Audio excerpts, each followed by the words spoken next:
Hello everyone, my name is Shannon Knapp and my presentation is on adolescence with a focus on identity development. This stage of life is important because it combines rapid physical growth, big changes on how we think and process information, and new social responsibilities. These years lay the foundation for how we see ourselves and how we step into adulthood. Adolescence usually covers ages 12 through 18, though some researchers extend it a bit further. It's a time of transition between childhood and adulthood, and it touches every single part of development: physical, cognitive, emotional, and social.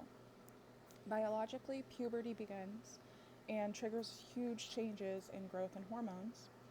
Cognitively, this is when Piaget's formal operational stage begins, where teens can think more abstractly and hypothetically. And socially, family is still important, but teens usually go to peers and outside influences as they become much stronger force in daily life.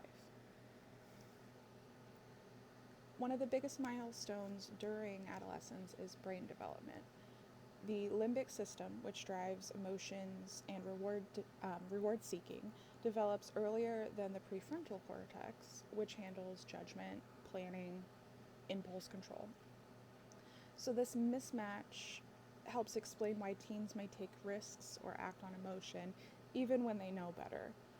Alongside this, they're dealing with puberty, changing bodies, new social groups, and increased academic expectations as well. All of these factors come together and create both opportunities and challenges for identity formation. Erikson described adolescence as the stage of identity versus role confusion. The main developmental question here is, who am I? And teens are exploring values, beliefs, goals, while also trying to understand where they fit into a larger world. If they successfully navigate this stage, they develop a strong and stable sense of identity. If they struggle, which often happens, they may find themselves confused, feel insecure, or even directionless. Successful resolution also leads to what Erikson called fidelity, the ability to stay true to one's commitments and values. Building on Erikson, James Marcia identified 4 possible identity statuses. Diffusion is when a person has not explored or committed to an identity. Foreclosure happens when somebody commits without exploration, often adopting expectations, say, from parents or culture. Moratorium describes the active exploration without commitment, which is very common during adolescence. It can look like a number of things, maybe trying out a new style. Finally, achievement occurs when someone has explored options and made meaningful commitments. These statuses can help explain why some adolescents feel confident about who they are and others are still trying to figure things out. Peers become especially important during adolescence. Friendships, peer approval, and social groups can all strongly influence your choices and self-image. And in today's world, social media amplifies this. On the positive side, it offers connection, creativity, and self-expression, but it also can create pressure to compare, seek validation through likes or follows, and kind of make you feel like you have to live up to these unrealistic standards. I mean, we've all seen it as adults even, where maybe you're single and you really want to get married and have kids. You go online, you see people posting about their family life, and it makes you feel like you haven't, reached that stage yet and you're not where you should be. So this is especially the case with teens. I mean, it may not be family, but it will look like something else. And we all know that social media is going to show your best self. It's going to show what you want to share with others. It's not always going to show the bad stuff that you go through or the struggles that you have. It's hard to talk about those things, and you wouldn't want to make it public all the time. Now, research shows that when used carefully, social media can support identity exploration, but the overuse or even negative experiences online can contribute to anxiety, low self-esteem, or even depression. When identity development goes well, it sets up adolescents for success in adulthood. Teens who establish a clearer sense of self are usually able to show higher confidence. They have resilience in the face of challenges and stronger academic and career direction as well. They are better able to set long-term goals because of this confidence, maintain healthy relationships, and live with a sense of purpose. These positive outcomes reflect successful resolution of Erikson's identity stage and movement towards adulthood with this stability. But when identity development is difficult, the risks are also significant. Adolescents may feel uncertain, struggle to make commitments, or engage in risky behaviors.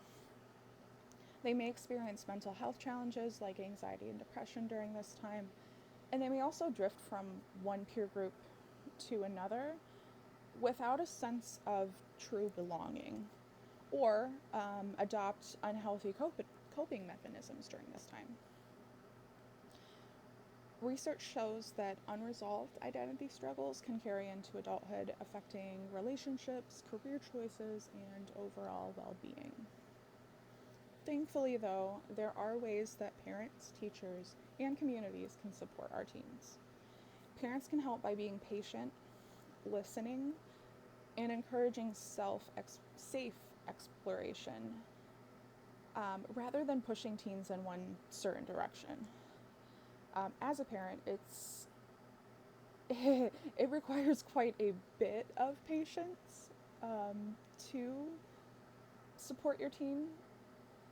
They are often changing their minds, trying to figure out who they are. You'll see it in a lot of different ways. And part of being patient is picking your battles, understanding what they're going through in a way like I'm explaining here on this presentation can kind of help with that patience. Like, they don't fully know yet, even though they're showing all this, newfound confidence. It might not even be confidence, but regardless, you just have to be patient with what they're going through. Listen to them, help them.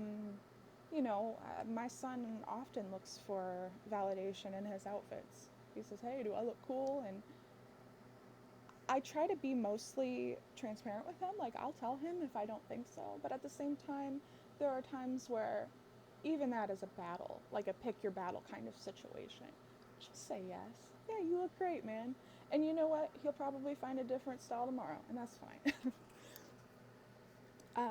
Moving on to teachers. Teachers can create opportunities through clubs, sports, other creative outlets where students can try these new roles, but in a more structured way.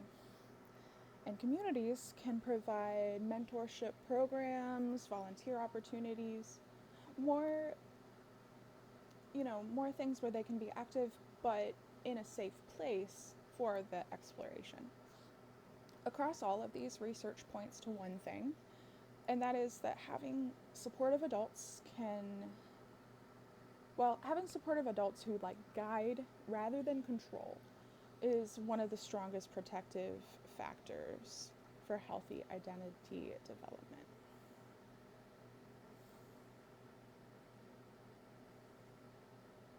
In conclusion, adolescence is both messy and meaningful. It's not a single step into adulthood, but rather a gradual process of exploration, mistakes, and growth. Identity development is the centerpiece of this stage, and while it can be stressful, it also offers incredible opportunities for self-discovery. Erikson and Marcia's theories remind us that every teen's journey looks a little different, and social factors like peers or social media add even more complexity. By providing patience, communication, and opportunities for safe exploration, we can help adolescents build a strong foundation for adulthood and a lifelong process of identity growth. Thank you so much for listening to my presentation, and I hope you have a great day.